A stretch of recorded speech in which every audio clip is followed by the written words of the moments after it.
I'm honored to introduce the voices of three young women, Katica Stevanovic, Nina Kustudic, and Natalija Petrovic, whose lived experiences reflect the courage and stories of students who didn't wait for permission to lead, they built leadership together.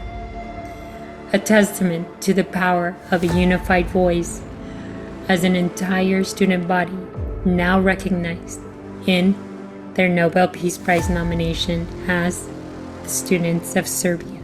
That was the moment I realized how strong we are. We had students from the Faculty of Medicine, as I said, pitching in for first aid. I remember before the plenum, all of us were sitting in a small room and crying because we were under such pressure. Each of the professors said that they were learning from us students. They were learning democracy. What sparked a lot of hatred among some people was that people started silently protesting all throughout the city for then 14, then 15, then 16 minutes, because at first we only knew about the 14 victims. These are the voices of a generation refusing to inherit the fear of the past. The bridges they blocked were never about stopping traffic. They were about opening a way forward. Stay with us as we listen to Katica, Nina, and Natalija, three women whose voices echoed the collective courage and impact of students of an entire nation. Through their stories, we witness how trust is rebuilt and how a future is shaped by those brave enough to stand together. I'm Liza Florida, and this is Women as Agents of Change, the students of Serbia. Now, one of the things that happened when we first met in the beginning of June was to talk about a student-led call for parliamentary elections. Can some of you guys chime in on how significant and what risks you have faced in developing your own electoral list? Okay, I can go ahead. So basically, at first, we were very scared to use the word politics because in Serbia, politics is a curse word, basically. Everyone thinks politicians are corrupt, that they are there to just get the easy money and nobody's working in the interest of people. So students, we were proudly declaring ourselves apolitical, but we knew that being unaffiliated to any party doesn't actually mean apolitical because everything is politics. And we were fighting, we were basically like David fighting the Goliath. They controlled the media, they controlled the government, they controlled the institutions. And we had nothing that we could do more. We were protesting. We had protests that were going on for 14 days. So that was, for example, the protest in front of the national television. We had protests that had hundreds of thousands people, and it wasn't enough. And the only thing we could do, because people, so not students, people, they kept asking, okay, but if we change the government, what then? And we were just, trying to explain to them, we do not want to change the government. We want the institutions. So the courts, our equivalent to Supreme Court, to do their job, because they should be, if we are looking at our constitution, they should be independent of our government. But that is just not the case. So people were asking, and that was the main question always, what then? What do you have to offer? And we realized that we have to offer them a more concrete solution.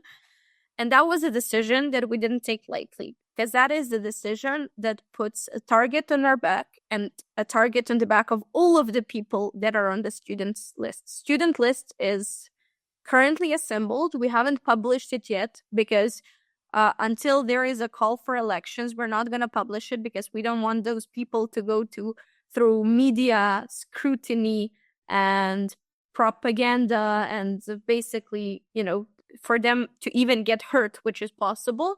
We have the list. We are building infrastructures of electoral campaigns that are going to last even after the blockades end. But it's so scary because the moment we started with the election talk and the moment we asked for elections, we could literally feel how the stakes were higher on the streets. So before, in February, our president, he was always saying, the regime is changed on the elections. If you want change, go vote. People voted for me, so therefore I'm the president.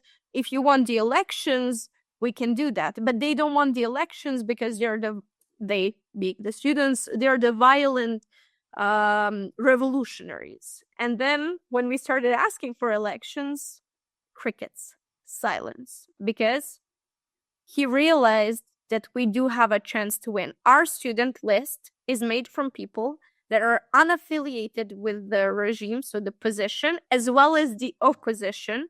So there are people that haven't dabbled in politics before. They are the PhD holders, the experts. And we developed an algorithm that's going to take all of higher institutions in Serbia and give them places on the list in accordance to how many students they have enrolled. So, for example, our faculty got 3, some got 4, and then the places on the list, they go by cities. So it's Belgrade, Novi Sad, Kragujevac, Niš, and it's basically by what is the largest university, and then everyone has a fair chance of getting their candidates actually in the National Assembly. The thing is, I'm going to be frank with you, we don't like our president, but we don't, because he is going beyond what constitution allows him to do. And he's proven that time and time again. But the main problem is the legislative power is in the General Assembly, and General Assembly is not free.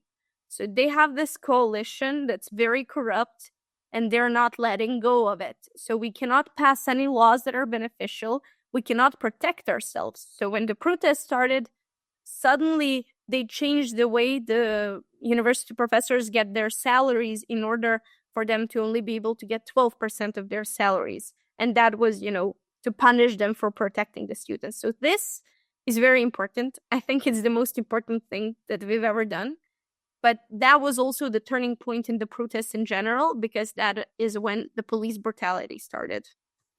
And before, our relationship with the police was, I would say, mostly cordial. I would say that's accurate. Of course, there were some instances where they tried to remove us forcibly and stuff, but the 28th of June, which is, when we were talking about the elections, and we realized this fight is too big for us to do alone, so every speech ended with, "You have the green light." And that was the big campaign, the green light campaign, giving the people the green light to do whatever they think is necessary. And the pushback from the government, the arrests that have happened. So we had more than 300 students arrested in a week back in July, beginning of July. So we have a big work ahead of us. We are scared, but we're also hopeful. And I would love to, so I wasn't there actually for the 28th of June. So I would like to ask Mina and Natalia to maybe kind of go through what was that day, because to me, it feels it was so monumental for how our student movement has.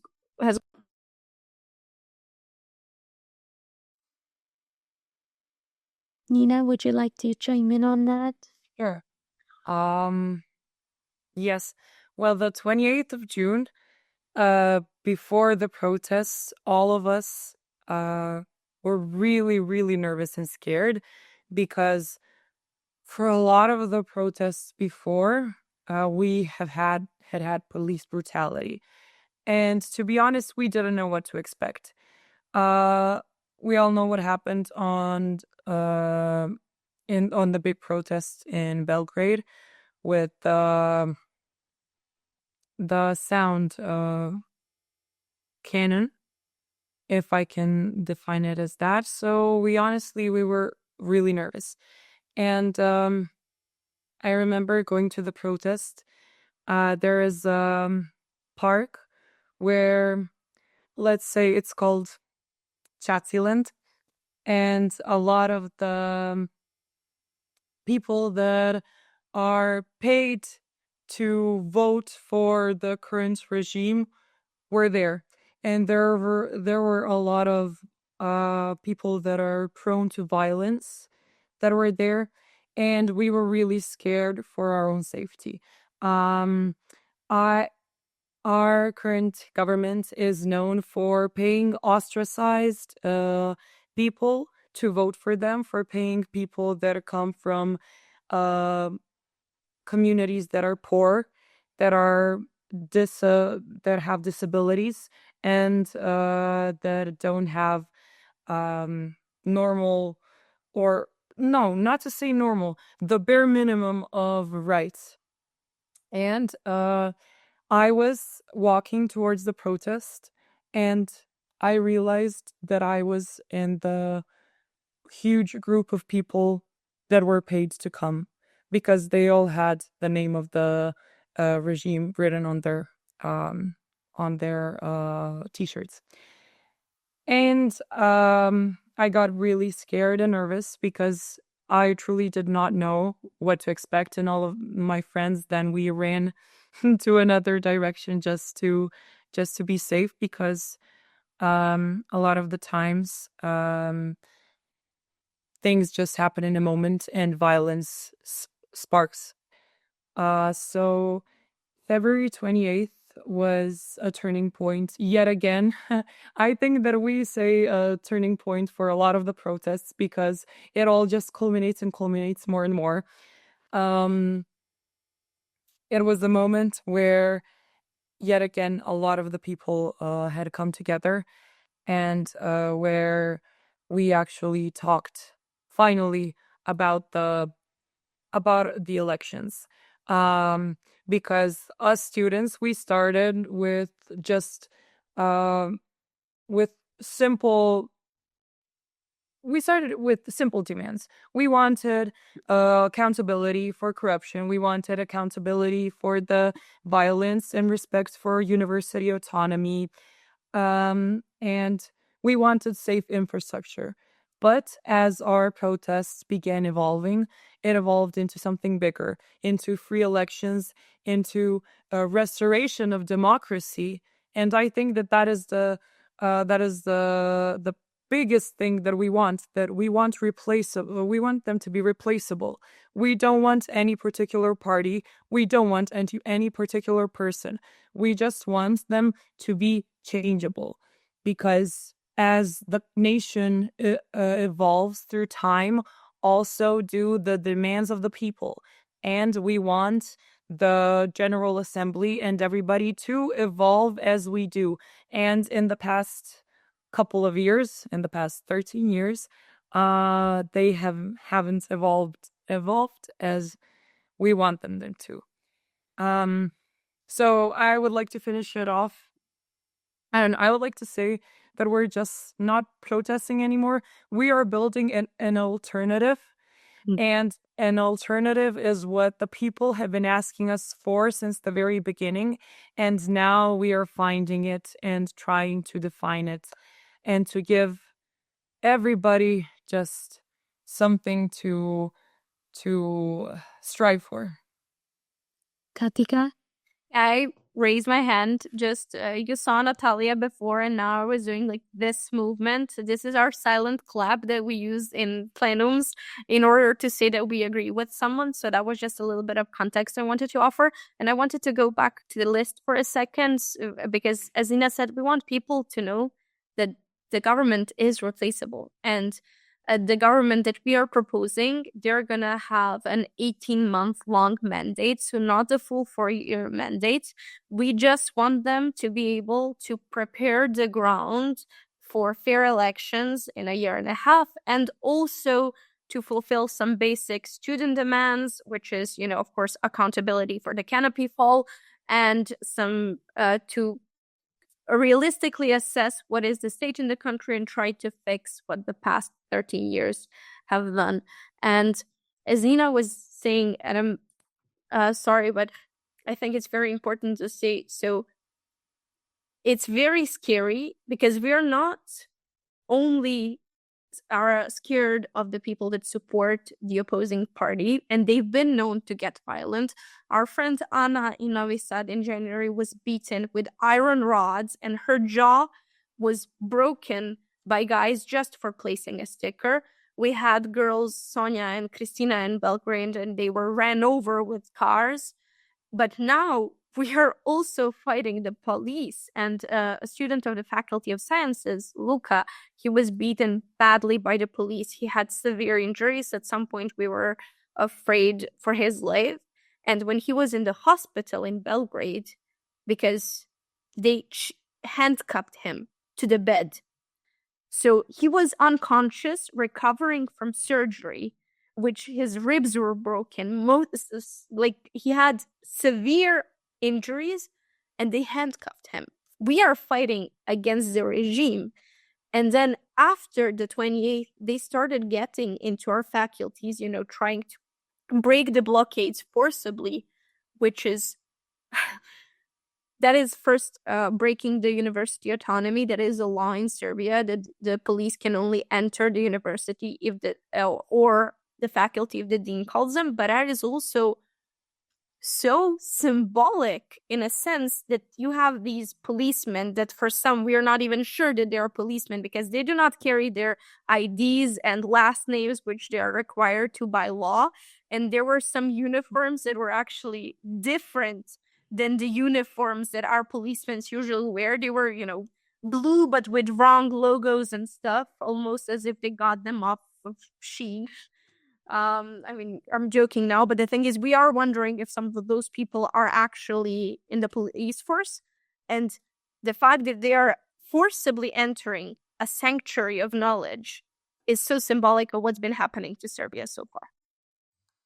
No, thank you for sharing that. To the audience, I just wanted to share that we will be providing a historical timeline of the events that have unfolded. But as each of these ladies have shared, each event led to something bigger and greater. And I don't think that any of the students knew from the beginning what they were creating. So, one of the things, my heart goes out to all of you guys there in Serbia who are experiencing the police brutality.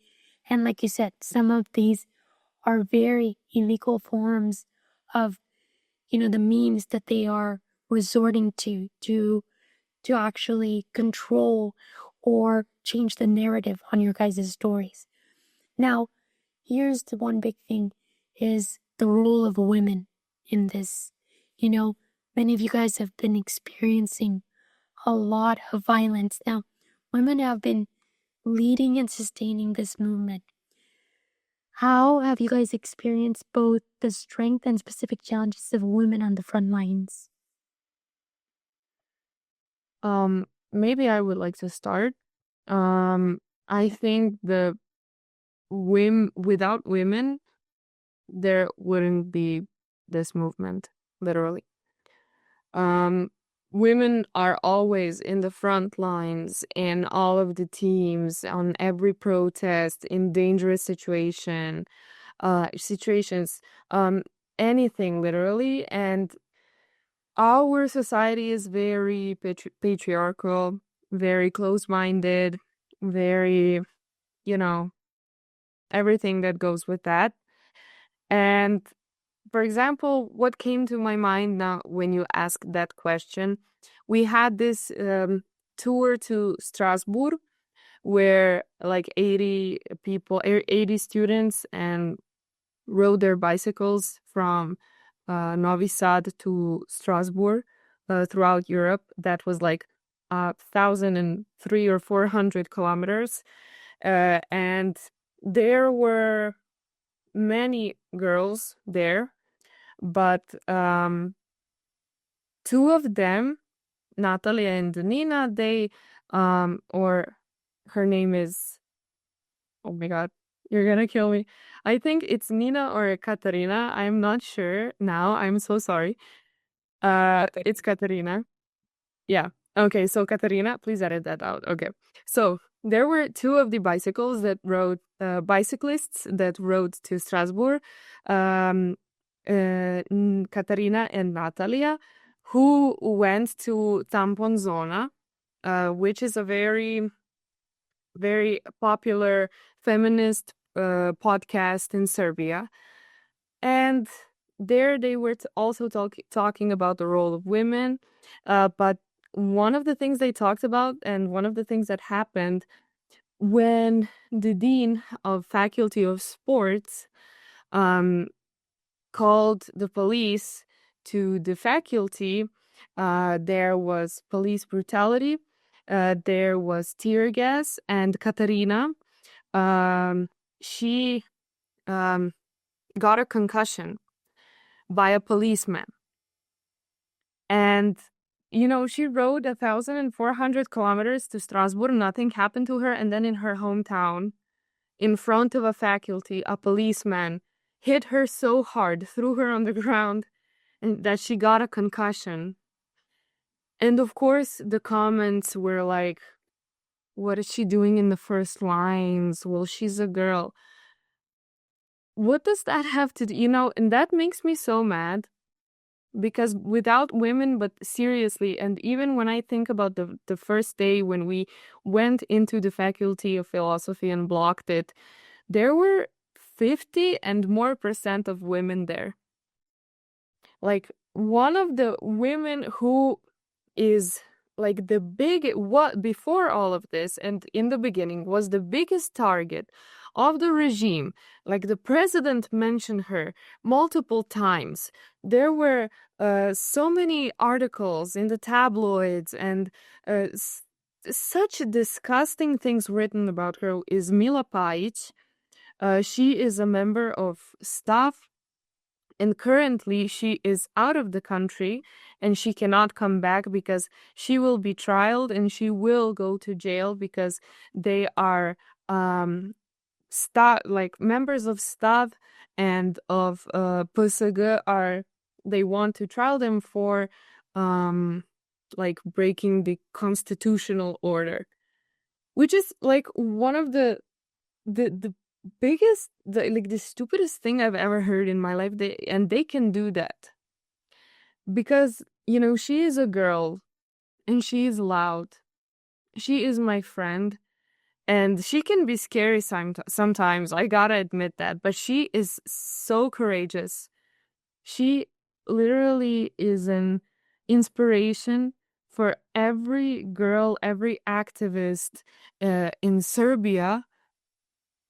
And now she doesn't even have the human right to protest in her own country. Not to protest, she doesn't have the right to be in her country because of the regime, because they want to put her behind bars. And she's not the only girl. There are 3 girls that are currently from staff that are currently out of the country that were trialed. Professor Marija Vasic, a professor in the grammar school, Jovan Jovanovic Zmaj, which is the most prestige high school in Serbia. It has culture, it has history and everything. She was a professor of sociology. She was in prison. So it's not like prison, it's pritvor. That is... It is prison. Yeah, it is prison. So she didn't go to jail, but she was in prison until they prosecuted her. Yeah, yes. Yeah, now she is on house arrest, but she was not only on a hunger strike, but she was also on a thirst strike, if I can call it that, for a couple of days. After 10 days of us blocking the court in Novi Sad because they didn't want to let them out of prison, and her kidneys are permanently damaged because of that strike. Even after they took her to the hospital and force-fed her, she okay, she started drinking water, but she was still continuing the hunger strike.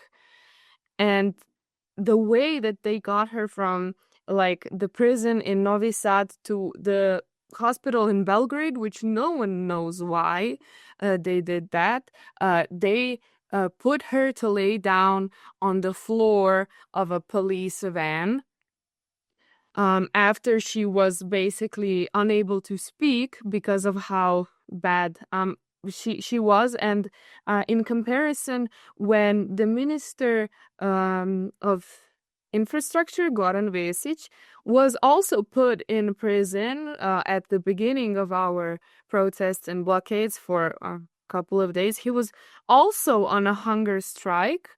And he was took to the most, he got his own room, he got, special treatment in the prison.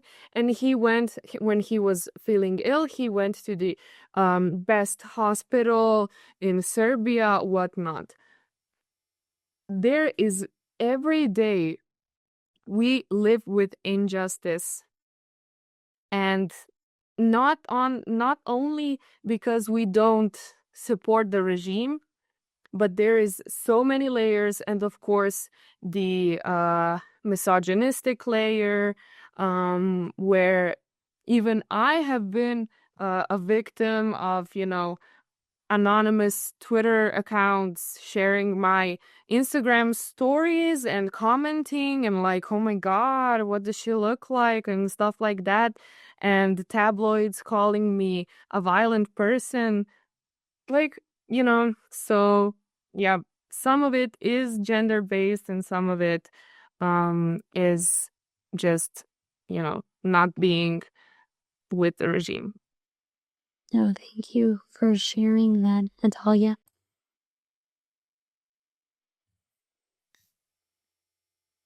So, yes, I believe that women are the backbone of this movement. My father is an patriarchal Montenegrin, and Balkan people will know what that means. And he has always said that that without the women, we wouldn't have had these protests.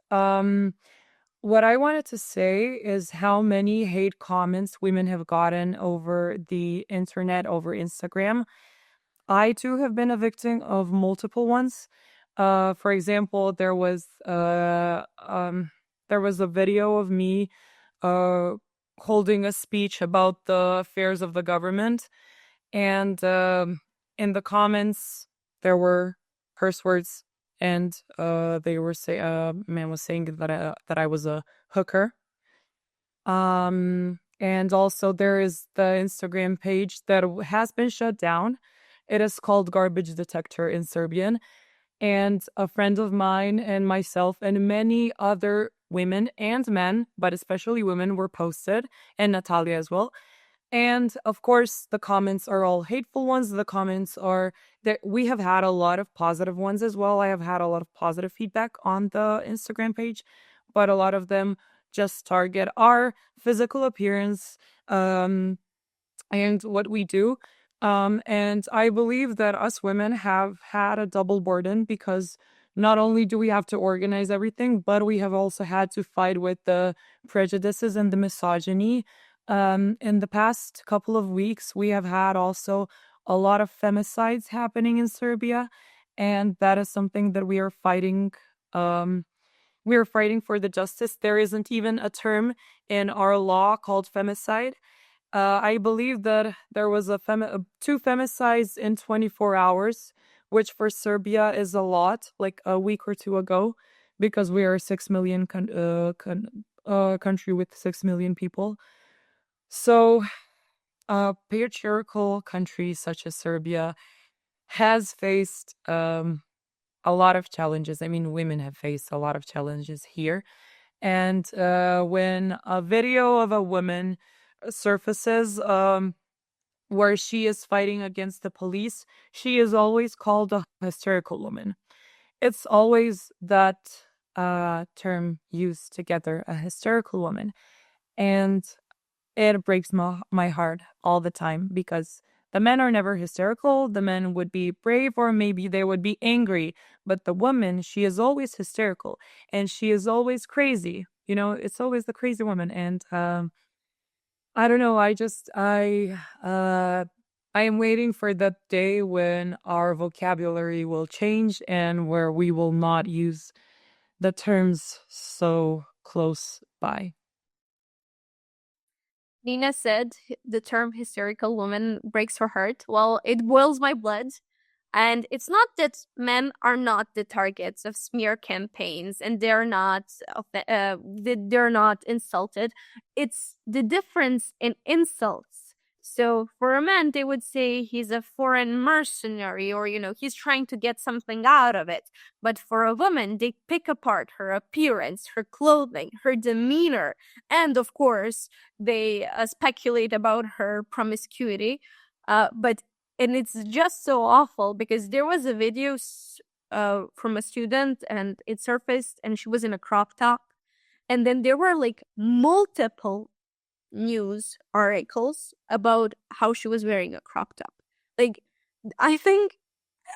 sometimes I feel bad and awkward retelling stories from Serbia because to me, this seems like I'm retelling stories from a country that doesn't exist or like a movie because it's so hysterical that in the 21st century, women are still ashamed for wearing a crop top and for having personal agency.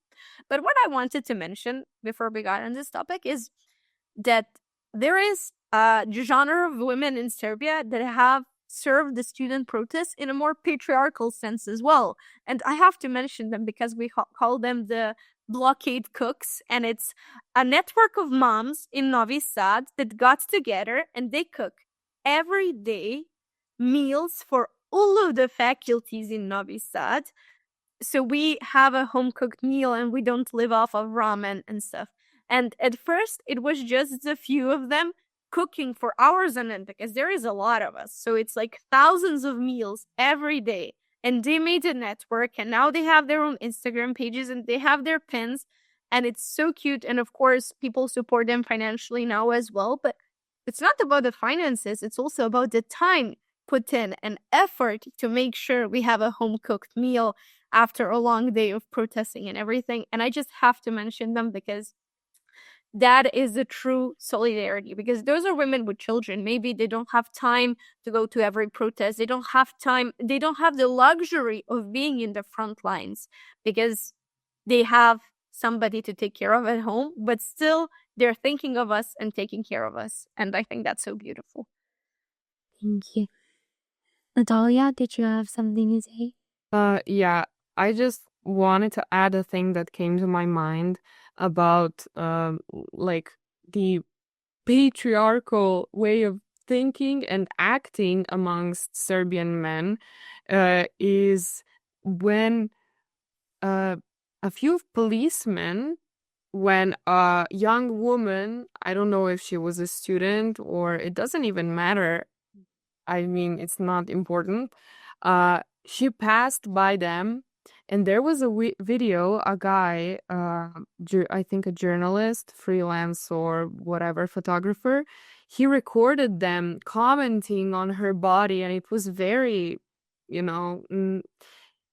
was, I think, supposed to be a compliment, but it was so, objectifying, sexualizing her, and it was just, it made my blood boil, like Katica said.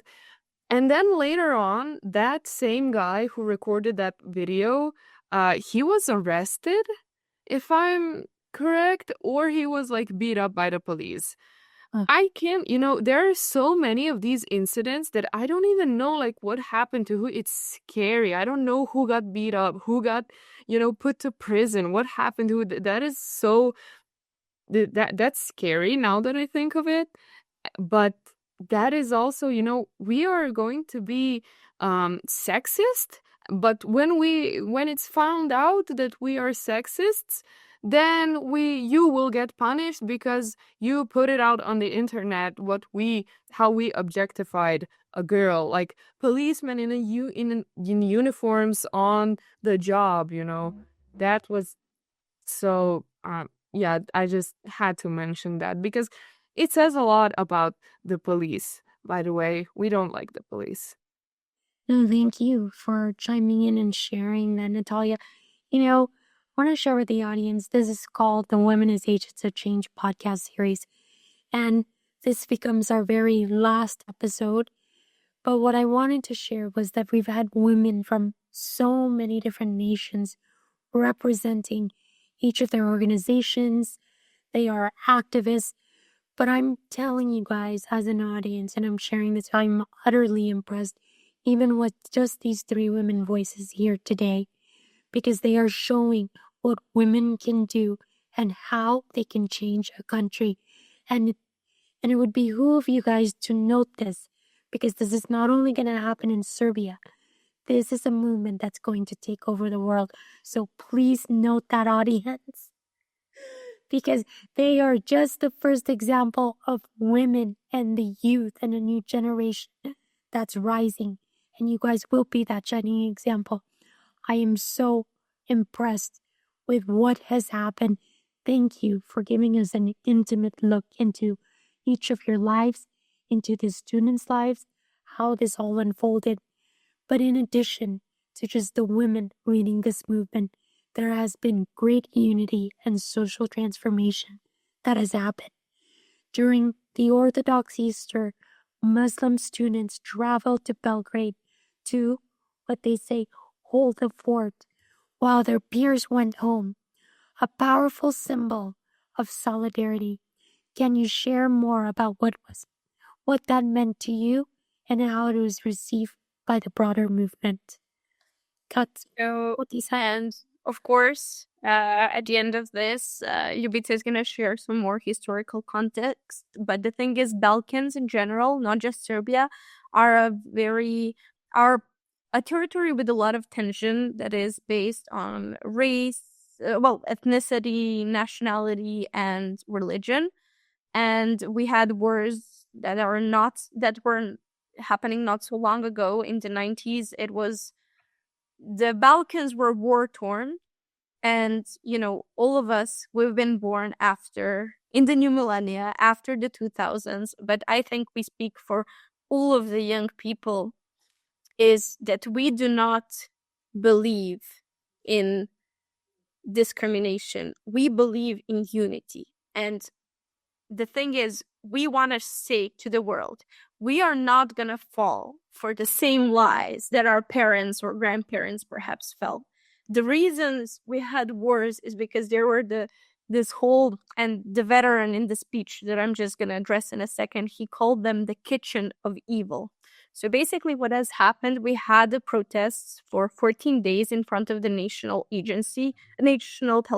television. So we had the protest for 14 days in front of the national television, and it was 24/7, and we were trying to get them to elect a new governing body because they were operating without one, even though that's illegal. But the protest happened to coincide with Orthodox Easter, and a lot of students that are from Belgrade wanted to go spend time with their families, and even more students that are not from Belgrade wanted to leave the city and go back to their hometowns and spend time with their family.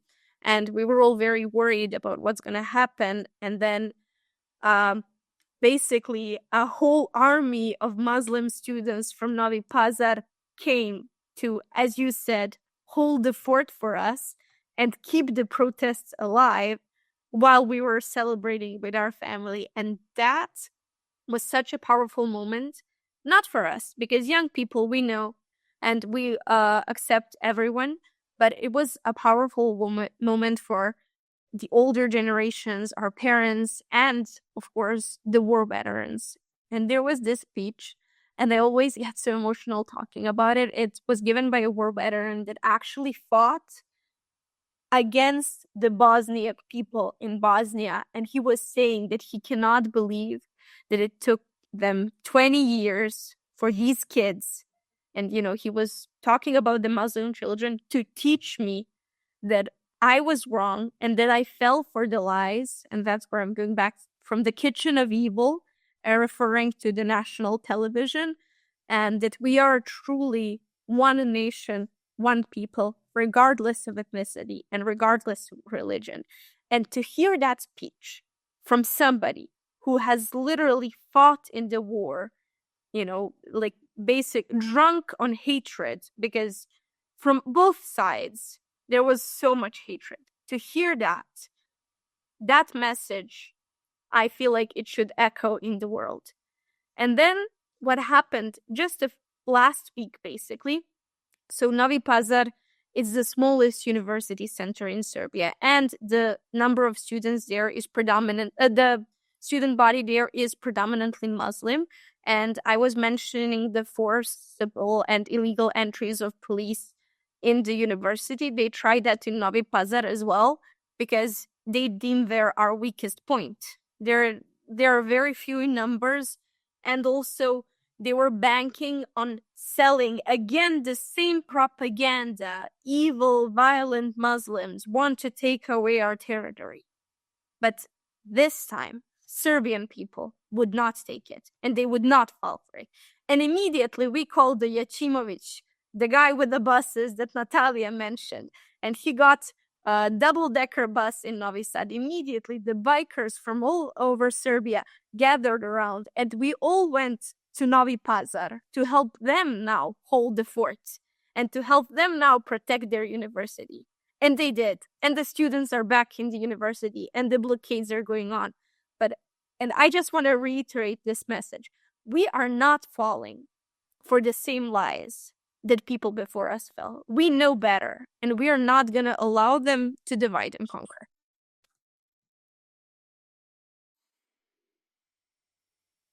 Nina? Yeah, I wanted to add on to what Katica has said. That what I love about that the older generations view us students as sort of a lighthouse of hope for our entire nation, because for a long time we were divided, the older generations, Muslims versus Orthodox. The LGBTQ community was ostracized, and the students don't see differences. Even the male versus female in the student community and organizations, we don't see the differences. All of us went on the same walks, went on the same bike rides, organized everything. We or did the same organizing of the plenums and everything. So we are not the ones that are the problem. We are the solution, of course. I mean, a lot of the older generations see us as the solution. But the older generations have learned from the students how to appreciate all the different ethnicities. We have had a lot of students from Bosnia and Herzegovina and from Montenegro coming to Serbia. They come and study in Serbia, and they also participate in our movement, even though they're not Serbian, and even though this is not per se their country. I mean, they cannot vote in our country, but they still help us. And the LGBTQ community, because Serbia is quite a patriarchal country, and still the same-sex marriages are not allowed here. So the community has been kind of, I will yet again use the word ostracized, but we all come together and we don't care about it. And I think that the older generations have been able to learn from us and to hear everybody's voice and to, I don't know, maybe learn how to yet again build a democratic country. I mean, not maybe build, but at least start building a democratic country.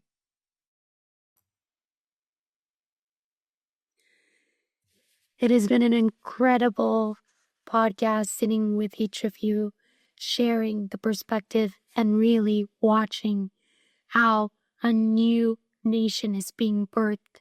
I know I want to say thank you from the bottom of my heart, but what I'd like for each of you ladies to share is, what is your vision for the new Serbia? And also, what message would you like to share with students and young people around the world who are witnessing your courage and rising in their own countries? Natalia, I'll have you go first.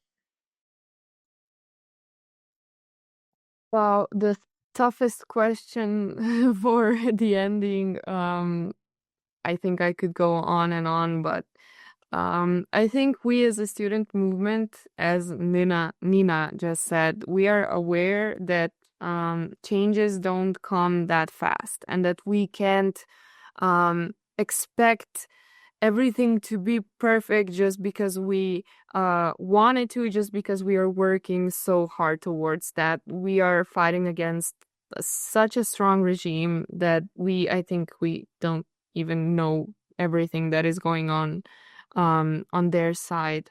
So I think that at this moment, I would just like for the beginning of change to literally just the beginning of change. And I don't mean the change in society, because that we already see. We have changed. So much time has passed since the beginning of everything of this, that we have research about how much our society has changed since the 1st of November. And I just want for the institutions and the system to change.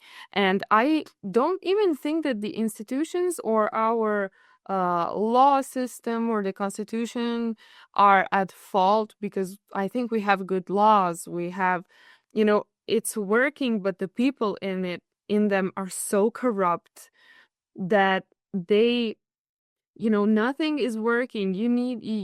Just corruption is in every pore of our system, of our country, and it's chasing away so many valuable and good people, because they want a life that is, worth living and not just survival.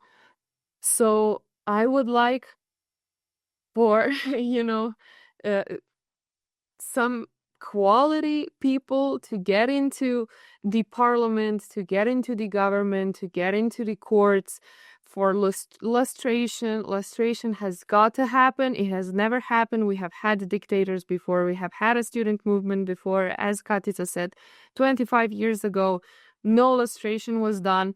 The same people are still sitting in our government. That must not happen again. We need to learn from the mistakes of our parents' generation, and we must finish what they didn't do. So we need to clean out everyone who is corrupt now. We need illustration.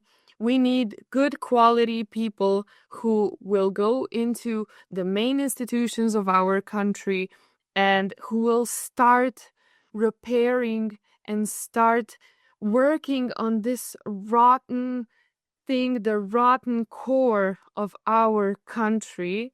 And the worst thing is that, the propaganda is so strong that everyone is just thinking that the country is the ruling party because they hold everything. That must not happen ever again. The country is run by its citizens, and that's the only way it should be. We can never again let anyone take this much control of everything in our country. And I think that would also kind of be an intro to my message for other students and young people around the world, or basically anyone who is fed up with their, I don't know, government or, institutions not working, the system not functioning the way it's supposed to. You just need more people, solidarity, love, and you can do anything. And the only thing you must do right now is start. And you will think about everything else later. The start is the hardest part. The first step is the hardest part. Later, when you step up and speak out, other people will join you, will praise you for your courage. They will want to help you. They will see what is going on. But the worst part is starting. So, just do it and don't think too much.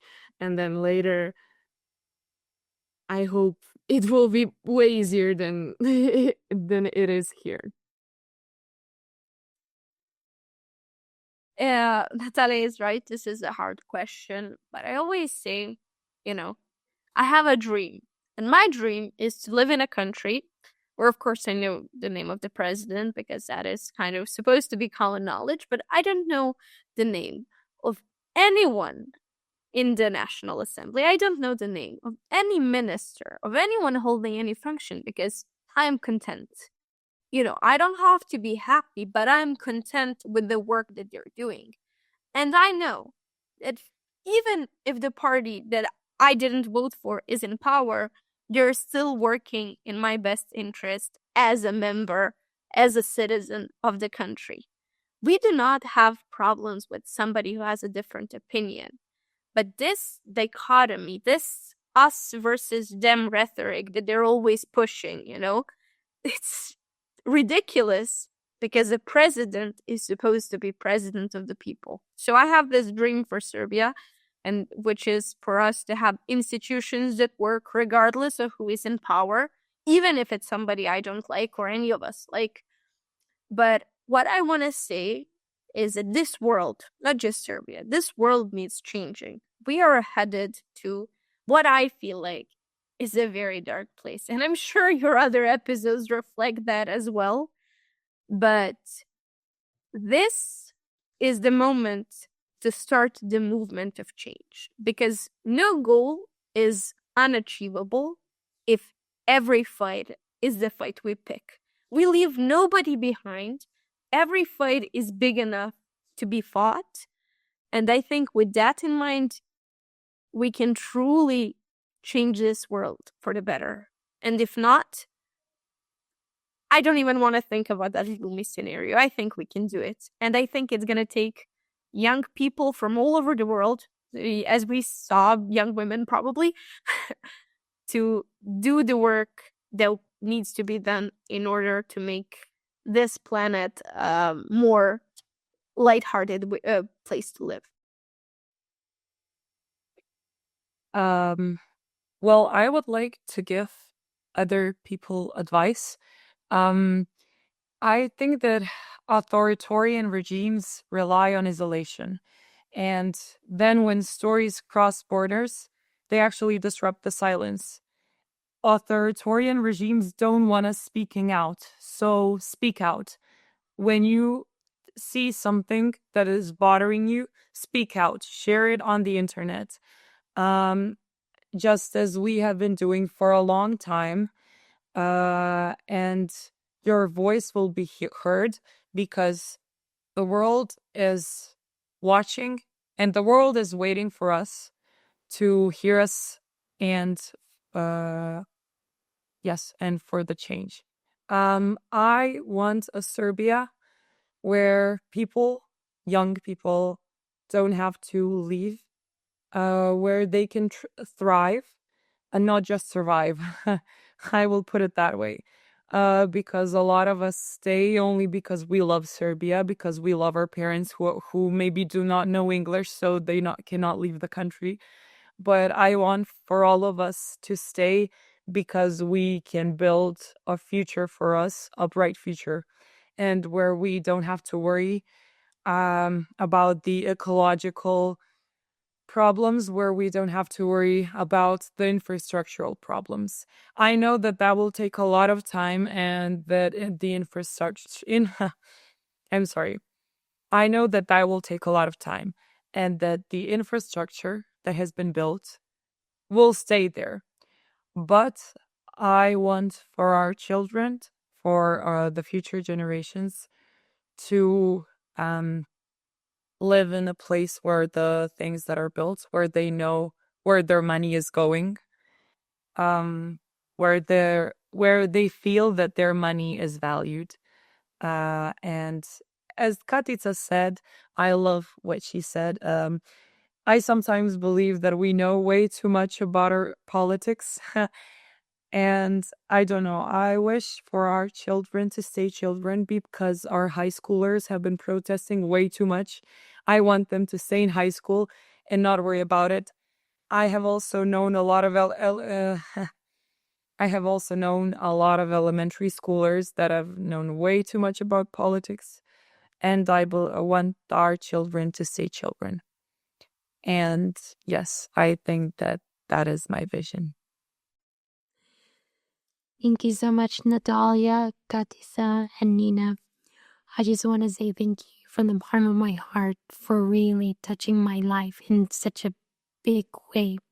When I set out on this mission for 8 Billion Project, which is also 8 Billion Podcast, I wanted to help change the world, to share stories of people following their purpose and passion, but mainly because I also wanted a different world for my son. And so as I sit here with all of you 3 ladies today, it brings me no greater honor as a woman, as a sister, as a woman that is here to help support you guys, because I know you are the new Earth. You are the new planet. You are the new voices of the future. And so now I can at least say that I can leave in peace if anything has happened to me, because I know what the future holds. So thank you from the bottom of my heart on behalf of myself here at 8 Billion Project. I know on behalf of the International Peace Bureau, and we are championing and big supporters of you guys. And I know beyond a shadow of a doubt, you deserve the Nobel Peace Prize. But beyond the shadow of a doubt for me, I know you guys are the women leading us into the 21st century. So thank you, everyone in the audience who has tuned in. There could be no possible way that we could have ever done this without any of you guys. I ask all of you guys to continue to support these women, the students of Serbia, as they are going to be the leaders of the new world. Thank you, everyone, for tuning in. Brings me no greater honor than to complete this series with these women. Thank you again, Natalia, Katica, and Nina, for being on. Thank you so much, Lisa, for allowing us to speak up. We always, we carved out a piece of media space for us in our own home country, but it's always an honor when we get to speak for a more broad, more international audience. Thank you guys so much.